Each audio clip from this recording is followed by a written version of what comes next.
Hola, ¿qué tal? ¿Cómo estás? ¿Todo bien? Bienvenido al repaso del día de hoy. Nosotros continuamos estudiando la lección de escuela sabática de este segundo trimestre, cuyo propósito es comprender las profecías tanto del libro de Daniel como de Apocalipsis. Y para esta semana nosotros ingresamos ya a la lección número 2, cuyo título es El Génesis como fundamento. Pero antes sí te voy a pedir de que compartas el contenido de hoy en tus distintas plataformas y que te suscribas a nuestro canal, ya que semanalmente estaremos comentando la lección de escuela sabática.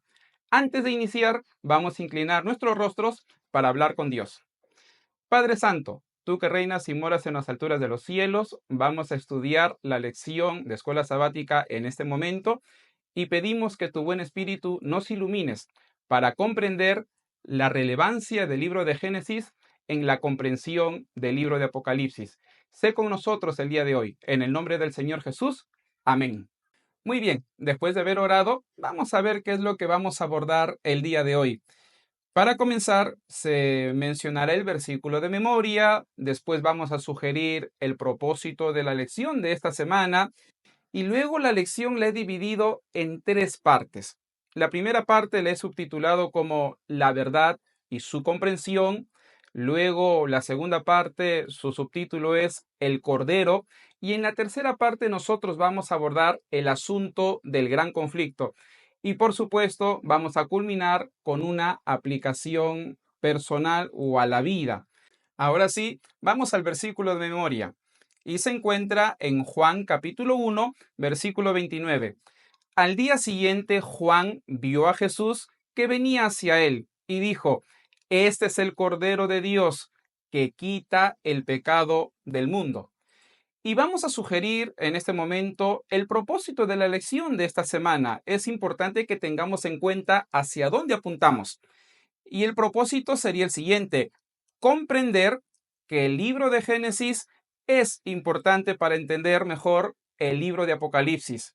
Como hemos estudiado durante esta semana, es clave entender lo que dice el Génesis para entender mejor el contenido profético del último libro que está en las Escrituras. Dicho todo esto, comenzamos entonces con la primera parte de la lección, cuyo subtítulo es La verdad y su comprensión. Comenzamos entonces con el número 1, así que sígame con la lectura. La verdad se revela a lo largo de todas las escrituras. En sí misma no es progresiva, pero su comprensión sí lo es. ¿Qué nos está diciendo esta afirmación? De que la verdad como conocimiento no es progresiva. En realidad, su comprensión sí lo es. La verdad como conocimiento es eterna y eso lo sustenta muy bien el siguiente texto de la Biblia. Vamos a leer juntos Isaías capítulo 40, el versículo 8. Sécase la hierba, marchítese la flor, mas la palabra del Dios nuestro permanece para siempre. Está diciéndonos Isaías de que la verdad como conocimiento o la palabra de Dios es progresiva. En realidad no. La palabra de Dios o la verdad es eterna, pero su comprensión, su entendimiento sí es progresivo. Y a lo largo de la historia se ha evidenciado. Dios reveló verdades bíblicas, por ejemplo, a los hebreos y tuvo que pasar mucho tiempo para que recién los hijos de Dios la lleguen a comprender. Y para entender mejor este asunto, les voy a dar dos ejemplos. El primero, clic más. El primero sería la doctrina del santuario. A ver, les comento. La Trinidad había planificado la salvación y para que el ser humano la entienda, se basó al santuario. Pero pregunto, ¿la comprensión del santuario y su relación con el plan de salvación la entendieron muy bien los hebreos en el Antiguo Testamento? Por supuesto que no. Dios les pidió a los hebreos que levantaran un santuario, una tienda, que se sacrificaran animales, que los sacerdotes y los sumos sacerdotes cumplan funciones en el santuario, pero todos los elementos del Antiguo Testamento con relación al santuario eran simbólicos. Y después, con la venida del Señor Jesucristo, su ascensión al cielo, su labor sumo sacerdotal en el santuario celestial desde 1844, recién nosotros como seres humanos, como hijos de Dios, llegamos a entender mejor el plan de salvación, considerando, por ejemplo, el tipo y el antitipo. Pero no es que Dios les reveló toda la verdad a los hebreos y ellos lo entendieron al toque, no, en realidad Dios reveló verdades en símbolos y después con el paso del tiempo, como la comprensión de la verdad es progresiva, ya recién se entendieron sus significados. Y les voy a dar el segundo ejemplo. Miremos por favor en la parte de abajo la Trinidad.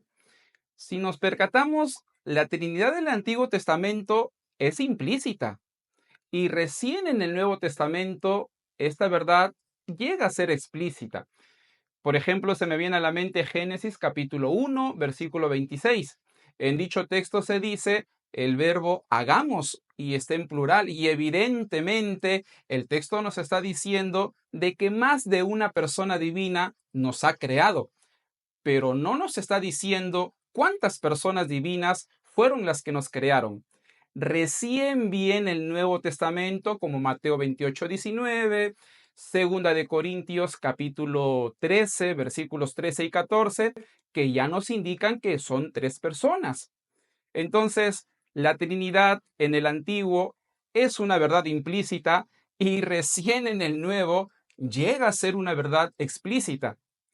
¿Es que acaso estamos diciendo que la verdad de la Trinidad es progresiva? Nada que ver. En realidad, su comprensión llega a ser progresiva y eso lo evidencian las escrituras. Dicho todo esto, ahora sí vamos al número 2 y seguimos con la primera parte de la lección. Así que vamos a retroceder. Vamos al número 2 y sígueme por favor con la lectura. El libro de Génesis presenta verdades fundamentales que se desarrollan a lo largo de toda la Biblia, incluso en el Apocalipsis. ¿Qué significa esto? Básicamente de que ya el Génesis nos muestra, sobre todo en los primeros capítulos, varias verdades que van a venir a ser desarrolladas en toda la Biblia. Y por supuesto, esta afirmación no es nueva, ya varios eruditos la han propuesto y vamos a leer la siguiente declaración del doctor Richard Davidson y vamos a las siguientes diapositivas. Él declaró lo siguiente: yo he llegado a la convicción de que en estos capítulos introductorios de Génesis 1 al 3 está resumido el centro multifacético de las escrituras. Así pues, le invito a ir de vuelta al principio. ¿Qué nos está diciendo aquí el doctor Davidson? De que cuando uno lee Génesis del 1 al 3, va a encontrar varias verdades, las cuales van a ser desarrolladas en toda la Biblia. Y en efecto, por ejemplo, si leemos Génesis capítulo 1, el versículo 1, ahí nos da a entender la verdad bíblica del creacionismo. Cuando nosotros vamos al capítulo 2, ya nos da a entender acerca de antropología, la creación del ser humano. Cuando vamos al capítulo 3, nos habla, por ejemplo, de la naturaleza del pecado, cómo se originó el pecado. Tanto la naturaleza del ser humano como la del pecado se presentan en Génesis 2 y Génesis capítulo 3 y son desarrolladas en toda la Biblia. Y cuando nosotros vamos al capítulo 3, versículo 15, el famosísimo protoevangelio nos habla acerca de la salvación en el Mesías. Y este asunto de la salvación es desarrollada en toda la Biblia. Así que lo que se nos está diciendo, para entenderlo mejor, es que Génesis, particularmente los primeros capítulos, nos presentan verdades las cuales en todas las escrituras, en Éxodo, Levítico, Mateo, Hechos, Juan, hasta en el Apocalipsis, van a ser desarrolladas, van a ser ampliadas con el objetivo de que nosotros la entendamos mejor. Muy bien, vamos entonces al número 3 de la parte primera del repaso de la lección del día de hoy y sígueme con la lectura. Esto también se evidencia en los ecos y alusiones del Antiguo Testamento, incluido Génesis, que aparecen en el Apocalipsis. Y en efecto, muchos eruditos ya han llegado a la conclusión de que cuando Juan escribió el libro de Apocalipsis, tuvo en mente el Antiguo Testamento. Y eso se evidencia en los distintos ecos y alusiones del Antiguo Testamento que están escritos en el libro de Apocalipsis. Y adivina, también Juan, cuando escribió el Apocalipsis, tuvo en mente Génesis. Es que valgan verdades, en el Apocalipsis hay ecos, hay alusiones del Génesis en dicho libro. He ahí la importancia de comprender Génesis para entender el Apocalipsis. En realidad, ambos libros me parece de que son interdependientes en su interpretación. Entonces, que quede claro, por favor, por sus ecos y sus alusiones, Apocalipsis necesita del Génesis para su correcta interpretación. Y así pasamos a la parte número 2 del repaso de nuestra lección, que lo hemos subtitulado como El Cordero. Y para esta parte nosotros queremos ver que cuando Juan escribió el Apocalipsis, y sobre todo cuando abordó el asunto del Cordero, él tuvo en mente el Antiguo Testamento, incluyendo el libro de Génesis. ¿Qué dice el Antiguo Testamento acerca del Cordero? Sígueme por favor con la lectura. Vamos al número 1. Su primera mención de la palabra Cordero, por supuesto, aparece en Génesis capítulo 22, en el Pentateuco, así como en el resto del Antiguo Testamento, especialmente en Isaías capítulo 53. Y es interesante que cuando nosotros leemos el uso de la palabra Cordero en todo el Antiguo Testamento, siempre se lo presenta como sacrificio. Y eso lo sustenta muy bien los siguientes textos de la Biblia. Vamos a leer. Por ejemplo, Génesis capítulo 22, versículos 7 y 8, donde se menciona por primera vez la palabra cordero. Y él dijo, he aquí el fuego y la leña, mas ¿dónde está el cordero para el holocausto? Fíjense, la primera mención de la palabra cordero ya se lo presenta como un animal para el holocausto o como sacrificio. Y respondió Abraham, Dios se proveerá de cordero para el holocausto.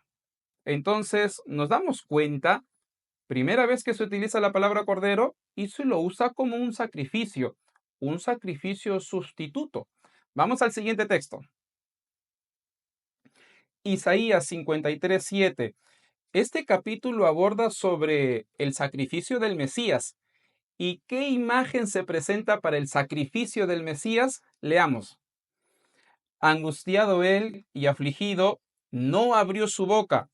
Como cordero fue llevado al matadero, y como oveja ante sus trasquiladores, enmudeció y no abrió su boca. Entonces, ¿cuál es el uso del Antiguo Testamento de la palabra cordero?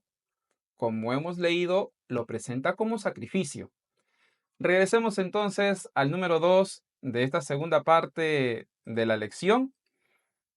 Y nosotros durante estos días hemos abordado el asunto de Abraham, Isaac y su reemplazo. Hemos visto el incidente de Abraham al intentar sacrificar a Isaac y cómo es que dicho cordero llegó a reemplazar a Isaac. Esa imagen que nos presenta Génesis capítulo 22, por supuesto, representa al Padre enviando al Hijo, el Señor Jesucristo, a morir por nosotros y reemplazarnos. Y eso es una gran evidencia del gran amor que Dios tiene por la humanidad, tanto por ti como por mí. En definitiva, ¿cuál fue la comprensión del apóstol Juan en el libro de Apocalipsis de la palabra cordero? Sígueme con la lectura, por favor. Vamos al número 3. En Apocalipsis, basándose al Antiguo Testamento, la imagen de cordero representa al sacrificio sustituto y redentor de Cristo en la cruz. Así como se había usado en el Antiguo Testamento la palabra cordero, aquí Juan en Apocalipsis usa esa palabra como símbolo del mismísimo Señor Jesucristo. Para Juan, el Cordero es Jesucristo, pero específicamente el sacrificio de Cristo por nosotros en la cruz del Calvario. Y eso lo evidencia el siguiente texto bíblico, así que vamos a leer Apocalipsis capítulo 5, el versículo 6.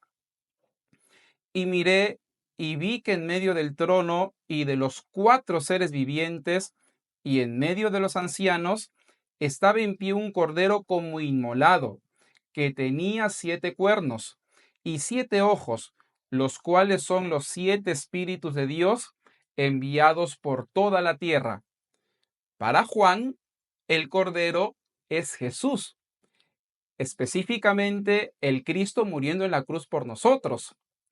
En realidad, tanto tú como yo debimos haber muerto en la cruz del Calvario, pero Cristo nos reemplazó.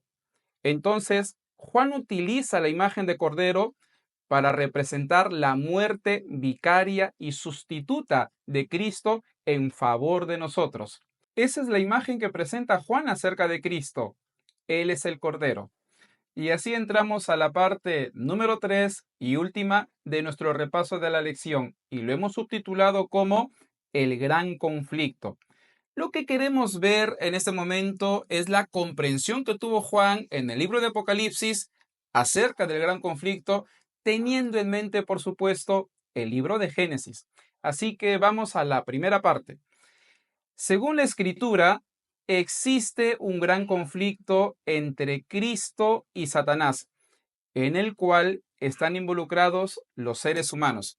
Cuando leemos la Biblia desde el Génesis hasta el Apocalipsis, nos revela de que hay una lucha, hay un conflicto entre Cristo y Satanás, y que ambos están interesados por el ser humano, y eso lo sustenta muy bien el mismísimo libro de Génesis, sobre todo el capítulo 3. Así que vamos a leer los versículos 1 y 2. Pero la serpiente era astuta más que todos los animales del campo que Jehová Dios había hecho, la cual dijo a la mujer: ¿con que Dios os ha dicho, no comáis de todo árbol del huerto?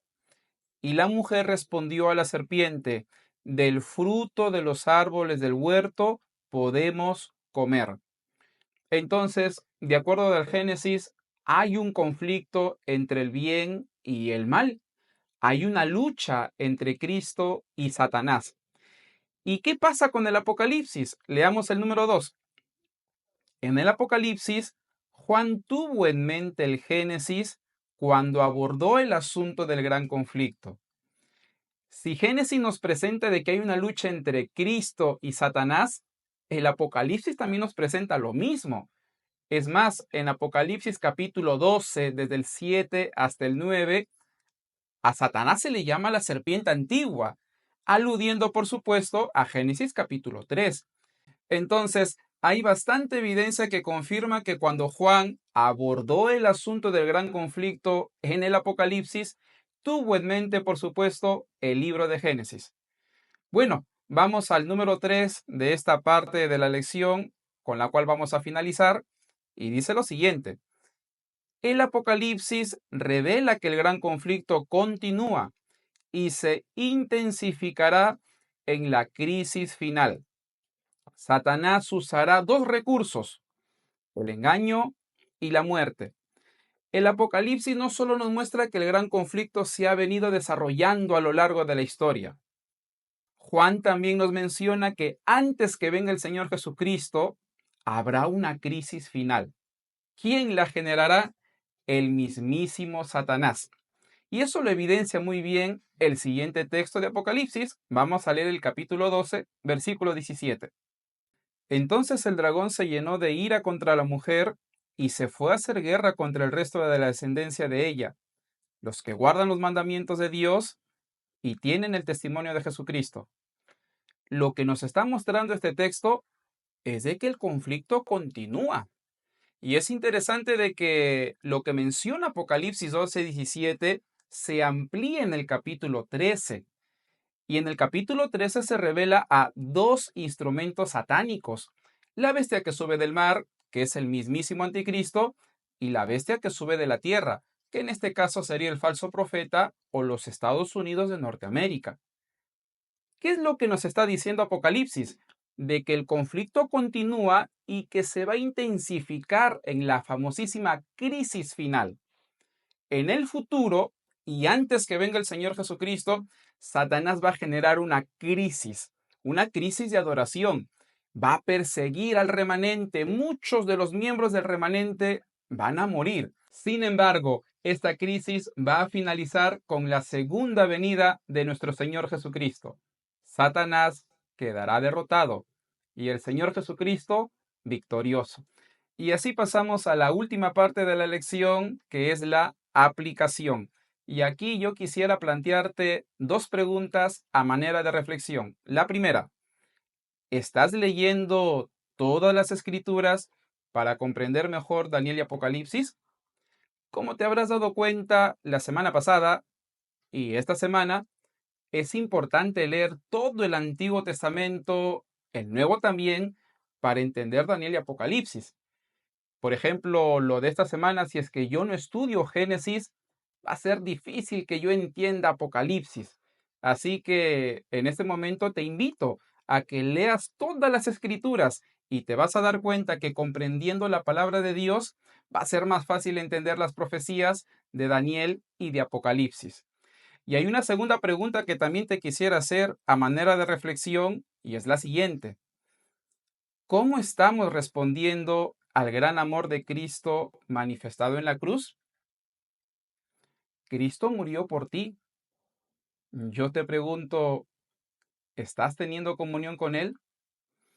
¿Estás leyendo su palabra todos los días? ¿Estás orando? ¿Estás cumpliendo la misión? Cristo murió por ti. ¿Tú qué estás haciendo por Él? Yo te invito en este momento a que medites en ello y que puedas comprometerte con el Señor a cumplir la misión. Cristo murió por ti, te reemplazó y lo que Él desea es que tú también respondas favorablemente a su amor. ¿De qué manera? Cumpliendo la misión que te ha encomendado, que es llevando a muchas almas a sus pies. Vamos a orar, vamos a inclinar nuestros rostros para hablar con nuestro Dios.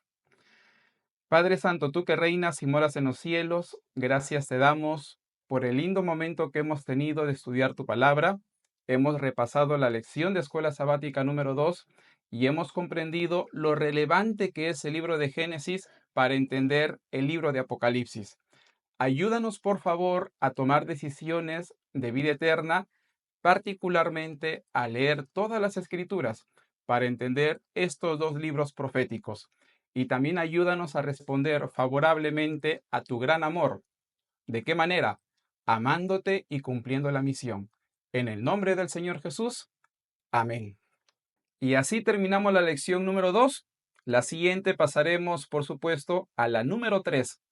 Que Dios te bendiga. Te mando un fuerte abrazo a la distancia. Cuídate bastante.